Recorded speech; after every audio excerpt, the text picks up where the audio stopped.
అరవిందపురం పేరు ఎంత అందంగా ఉన్నా పరిస్థితులు మాత్రం అలా లేవు. పాడైపోయిన రోడ్లు, నీరు కోసం గంటల తరబడి క్యూలు, సాయంత్రం 5 గంటలకే చీకటి. ఎందుకంటే స్ట్రీట్ లైట్లు పనిచేయవు. గ్రామస్తుల గుండెల్లో ఒకే మాట, ఈ గ్రామంలో మార్పా? అసంభవం. నాయకులు ఎన్నికలు రాగానే వచ్చి మాటలు ఇస్తారు, మళ్ళీ 5 ఏళ్ళు కనిపించరు అనేదే వారి భావన.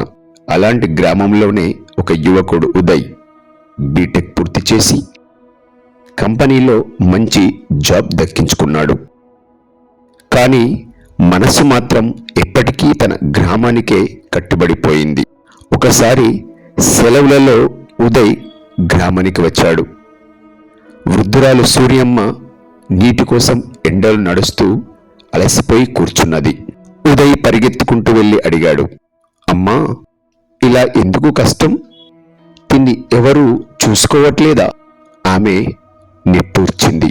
ఎవరూ రారు బిడ్డ, ఎవరో ఒకరు చూసేదాకా ఈ గ్రామ పరిస్థితి ఇలాగే ఉంటుంది. ఆ మాటలు ఉదయ్ గుండెల్లో గుచ్చుకున్నాయి. అతను ఆ రాత్రే తన మిత్రులతో మాట్లాడాడు. వీళ్ళంతా గ్రామం గురించే కోపంతో, బాధతో ఉన్నారు. రోడ్ల ఫోటోలు తీశారు, కాలువల సమస్యల జాబితా తయారు చేశారు, వారికి తెలిసిన అధికారులందరికీ మెయిల్స్ పంపారు. కానీ వాటికి పెద్ద స్పందన లేదు. గ్రామ పెద్ద మల్లన్న వచ్చి, బాబు, సమస్యలు చూపించడంతో సరిపోదు, సమస్యలను పరిష్కరించే స్థాయిలో ఉండాలి. మీలాంటి యువత రాజకీయాల్లోకి వస్తే మార్పు మొదలవుతుంది అని చెప్పాడు. ఈ మాటలే ఉదయ్ జీవితాన్ని మార్చేశాయి. అతను ఆలోచించాడు, ఎందుకు కాదు, ఎందుకు నేను ముందుకు రాకూడదు?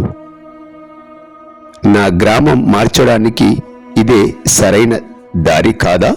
ప్రజల కోసం రాజకీయాల్లోకి వస్తా అంటూ అదే రాత్రి ఉదయ్ నిర్ణయం తీసుకున్నాడు. ఎన్నికలు సమీపించాయి.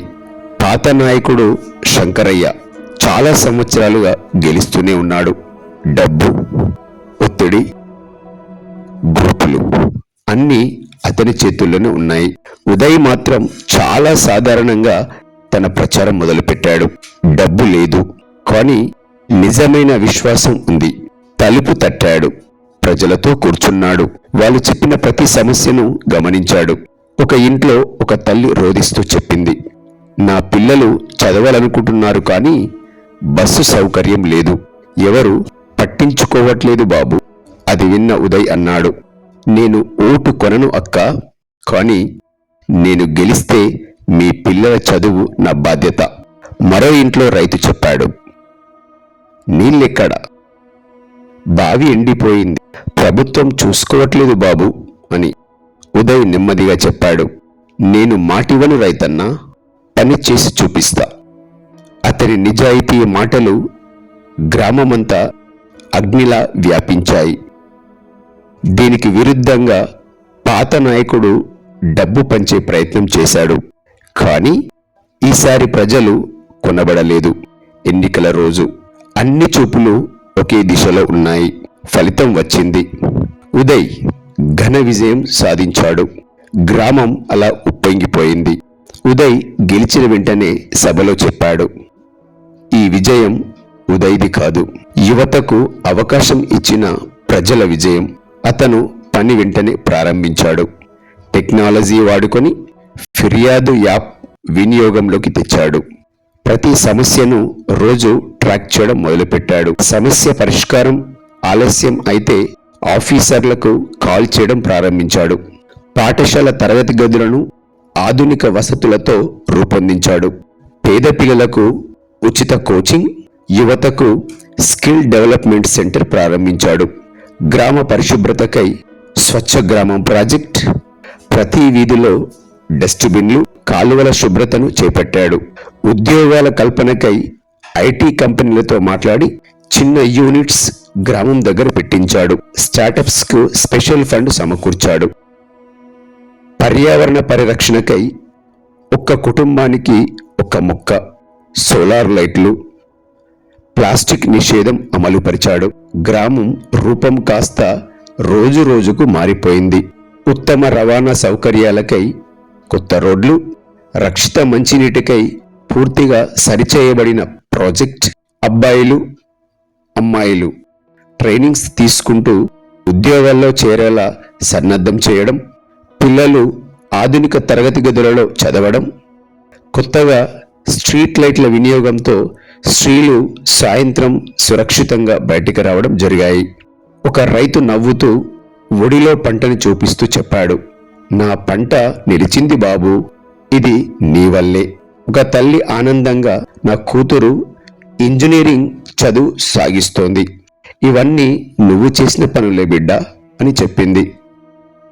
అప్పుడు ఉదయ్ చెప్పారు, కొత్త ఆలోచనలు, టెక్నాలజీ ఆధారిత పరిష్కారాలు, ధైర్యం, వేగంగా పనిచేసే శక్తి, నిష్కపటత, అవినీతికి ఎదురుగా నిలిచే ధైర్యం, ప్రజలతో బంధం, యువతకు గ్రౌండ్ రియాలిటీ ఎక్కువగా తెలుస్తుంది.